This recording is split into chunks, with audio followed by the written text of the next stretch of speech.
दोस्तों ये देखिए, तो आप देख सकते हैं, ये देखिए नीचे ये यहाँ पे कितनी सारी मिट्टी जमा हुई है। इस वीडियो में आपको जानकारी दूंगा कि अगर बाइक चलते चलते मौसम तोड़ रही है इसका क्या कारण है और इस समस्या का समाधान किस प्रकार से किया जाए। तो दोस्तों सबसे पहला जो कारण होता है वो होता है इसका स्पार्क प्लग। अगर स्पार्क प्लग प्रॉपर तरीके से स्पार्क नहीं कर रहा है तो बाइक ऐसी कंडीशन कर सकती है, लेकिन मैंने इसका स्पार्क प्लग चेक करके देख लिया है, प्रॉपर सही है और इसकी जो EST कॉइल वगैरह है कहीं पे टच नहीं हो रही है। दूसरा जो मेन कारण है वो है इसका कार्बोरेटर में मैंने यहाँ से पेट्रोल निकाल के देखा ओवर से, तो इसमें पानी निकला है। तो अब मैं इसका कार्बोरेटर खोलने वाला हूँ और देखने वाला हूँ कि इसमें कितना पानी जमा हुआ है और इसमें जो इसके जेड वगैरह हैं वो चोक तो नहीं हुआ है दोस्तों। क्योंकि जब भी अगर बाइक मौसम तोड़ रही है, अगर पुरानी बाइक ओल्ड मॉडल जिसमें कार्बोरेटर लगा हुआ है, तो उसमें यही प्रॉब्लम होती है, या तो आपका स्पार्क प्लग ख़राब हो जाता है या फिर आपका जो कार्बोरेटर है वो मिस्टेक कर जाता है, इसमें पानी वगैरह भर जाता है। तो चलिए दोस्तों आपको हम खोल के दिखाते हैं इसका कार्बोरेटर। और जो नई VS6 बाइक होती है उनमें कई प्रॉब्लम यहाँ फ़िल्टर में भी आ जाती है, फ़िल्टर में पानी वगैरह जमा हो जाता है, तो हम इसका फ़िल्टर भी खोल के आपको बताएंगे। और VS6 में बैटरी वगैरह मिस्टेक कर जाती है या कोयल ECG मिस्टेक कर जाता है, तो ऐसी प्रॉब्लम आती है। लेकिन जो हमारी नॉर्मल वाली है, जो ओल्ड मॉडल बाइक है, तो देखिए इसे अभी हमें चौक पर चलाना पड़ रहा है, क्योंकि ये सर्दियों के मौसम में कुछ दूर तक इसे चौक पर ही चलाना पड़ता है, जब जाके ही ये चलती है।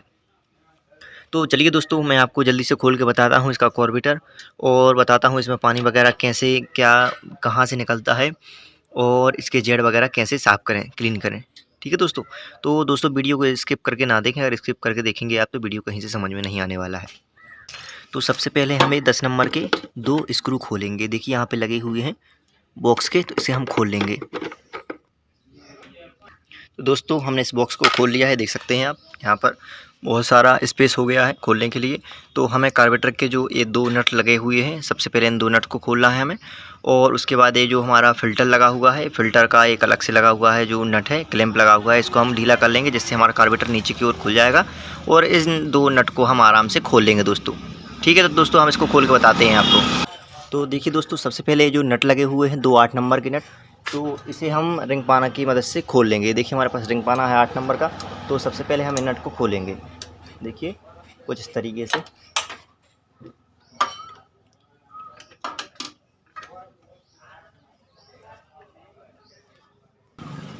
तो देखिए हमने इसके जो दोनों नट हैं वो खोल लिए हैं कुछ इस तरीके से। तो अब जब भी ध्यान रखें तो इस पैकिंग का आपको खास ध्यान रखना है, इसमें एक निशान लगा हुआ रहता है ऊपर की ओर, तो इस निशान को लगे रहना है। और इसको पेट्रोल को हम पहले ऑफ़ कर देंगे ताकि और पेट्रोल वेस्ट ना हो। अब इसके बाद दोस्तों हम इसका जो क्लैंप वाला होता है स्क्रू, इसको खोल लेंगे मशीन की मदद से। देखिए तो ये आसानी से कार्बोरेटर हमारी ओर आ जाएगा। अब इसके बाद हम इस कार्बोरेटर को खोल सकते हैं दोस्तों। तो हम कार्बोरेटर को बाहर निकालने की कोशिश करेंगे दोस्तों, क्योंकि ये ओवर हो रहा है। देखिए तो ये पेट्रोल यहाँ से ओवर होने लगा है। तो चलिए हम इस कार्बोरेटर को भी खोलते हैं यहाँ से।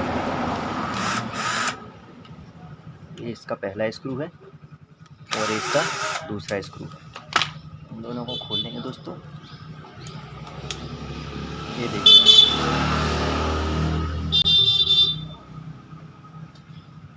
देखिए दिख रहा होगा आपको, ये पेट्रोल में बहुत सारा कचरा भी है दोस्तों। तो मैं आपको एक अच्छे से दिखाता हूँ अभी। तो यार दोस्तों देखो इसमें कितना सारा कचरा जमा हुआ है नीचे, मिट्टी वगैरह, तो आप देख सकते हैं। ये देखिए नीचे ये यहाँ पे कितनी सारी मिट्टी जमा हुई है। तो देखिए हम पेट्रोल को इससे अलग करते हैं और आपको बताते हैं इसमें कैसी डस्ट जमी हुई है।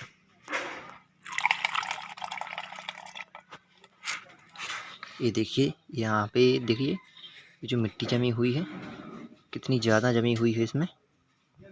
तो इसको हम पहले साफ़ करेंगे। और इसमें जो जेट लगे हुए हैं देखिए आप यहाँ पे, ये यहाँ पे जो लगी हुई है ये वॉल लगी हुई है जो पेट्रोल ओवर को बंद करती है, फ्लूट पिन बोलते हैं जिसे हम। और ये हमारी फ्लू खिसक ना जाए। और एक जेड लगा हुआ है, एक स्लो जेड है, एक मेन जेड है। तो ये देख सकते हैं जेड को हम खोलेंगे और इनको साफ़ करेंगे दोस्तों, क्योंकि जो मेन प्रॉब्लम होती है वो यहीं पर होती है। इस कार्बोरेटर में ऊपर से पानी आने लगता है, टंकी में बारिश वगैरह का पानी जमा होता है या पेट्रोल में जो पानी बन जाता है समय के साथ, तो वो मिस्टेक करने लगता है। अब मैं आपको बताता हूँ फ्लूट काम कैसे करती है। देखिए जैसे मैंने पेट्रोल को ऑन किया तो ये जहाँ ओवर की ओर कंडीशन आता है, ये डब्बी ऊपर की ओर आ जाती है, जिसे हम फ्लूइड बोलते हैं। ये देखिए जैसे ही नीचे आएगी पेट्रोल आने लगता है। तो ऐसी प्रक्रिया होती है इसमें पेट्रोल आने की। तो चलिए सबसे पहले इस पेट्रोल को हम बंद कर देते हैं और हम आपको जेड खोल के बताएंगे कि आखिर जेड में प्रॉब्लम क्या है, और हम इसे भी अच्छी तरह से क्लीन कर लेंगे दोस्तों। बस एक क्लीनिंग करने के बाद फिर हम इसे फिट करके आपको दिखाते हैं। चलिए सबसे पहले खोल लेते हैं जेड। दिख रहा है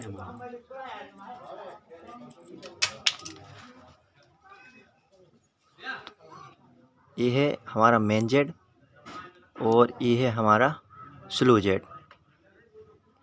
तो इनमें कचरा वगैरह फंस जाता है, देखिए। तो इस कचरे को हम क्लिच वायर के द्वारा साफ़ कर सकते हैं, जिससे इसके जो छोटे छोटे छिद्र बने हुए हैं वो अच्छी तरह से बिल्कुल क्लीन हो जाए। ऐसा नहीं होता कि पेट्रोल कम जाए और जो बाइक का मौसम है वो टूट जाए दोस्तों।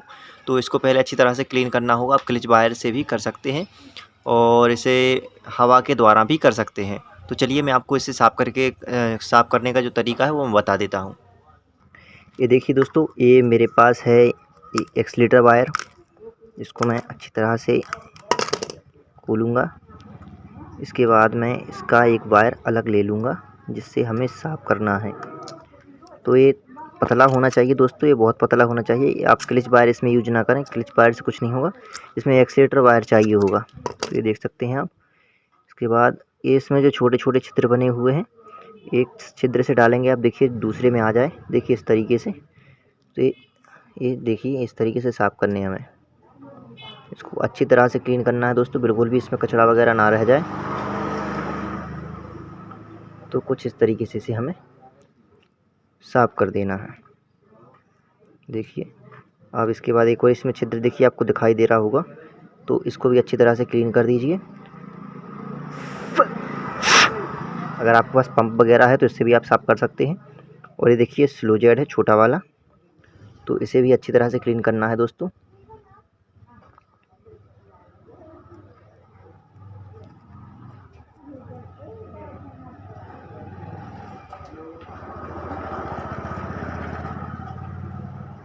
इसे आप धूप में जाकर देखिए, एक तरफ से दूसरी तरफ आपको आर पार जब अच्छी तरह से क्लीन दिखाई देने लगे तो समझ जाइए कि इस क्लीन हो चुका है।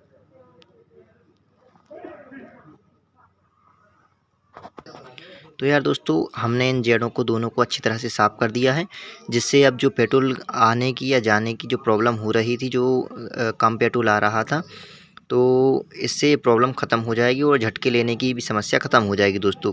तो देखिए अब इसमें जो डस्ट लगी हुई है तो हम इसको साफ़ करेंगे। देखिए इसमें जो मिट्टी वगैरह आती है, देखिए पेट्रोल के ज़रिए आती है। तो ये देख सकते हैं आप कितनी ज़्यादा इसमें मिट्टी आई है। इसको आप पेट्रोल डाल के ही साफ़ कीजिए, बहुत अच्छी तरह से साफ़ हो जाएगा। ये देखिए ये जो शुद्ध मिट्टी है, जो मिट्टी होती है वो है मिट्टी जो इसमें जम जाती है दोस्तों। ये मिट्टी के कारण ही ये बहुत ज़्यादा झटके लेने लगती है। जब इसके जो कार्बोरेटर चोक हो जाता है, इसके जेड वगैरह सब चोक हो जाते हैं, तो ये हमारी बाइक झटके लेने लगती है दोस्तों, और चलते चलते मौसम बिगाड़ देती है, यानी कि दबने लगती है, जैसे बंद होने की कगार पर जा रही हो। तो इसे अच्छी तरह से आपको पेट्रोल से ही क्लीन करना है दोस्तों। पेट्रोल डाल दीजिए इसमें, इसको कुछ इस तरीके से हिलाइए, जिससे जो मिट्टी वगैरह होगी पेट्रोल के साथ इकट्ठी हो जाएगी, और फिर इसे आप फेंक दीजिए या आप किसी और यूज़ में ले सकते हैं। तो मैं ऐसे दूसरे यूज़ में लूँगा साफ़ करने के लिए। तो इस पेट्रोल को अलग रख देता हूँ मैं।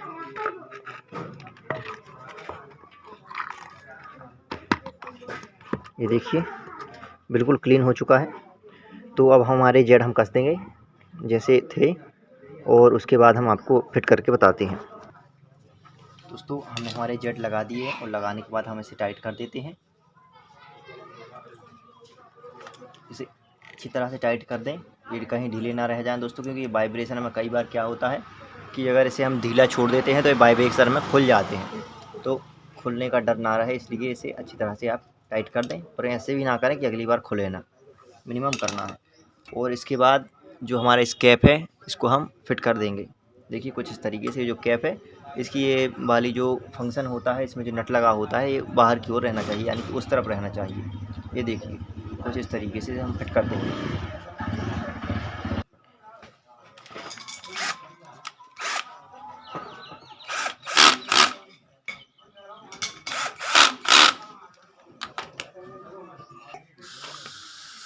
तो कुछ ये ऊपर की ओर रहना चाहिए, देखिए इस तरीके से।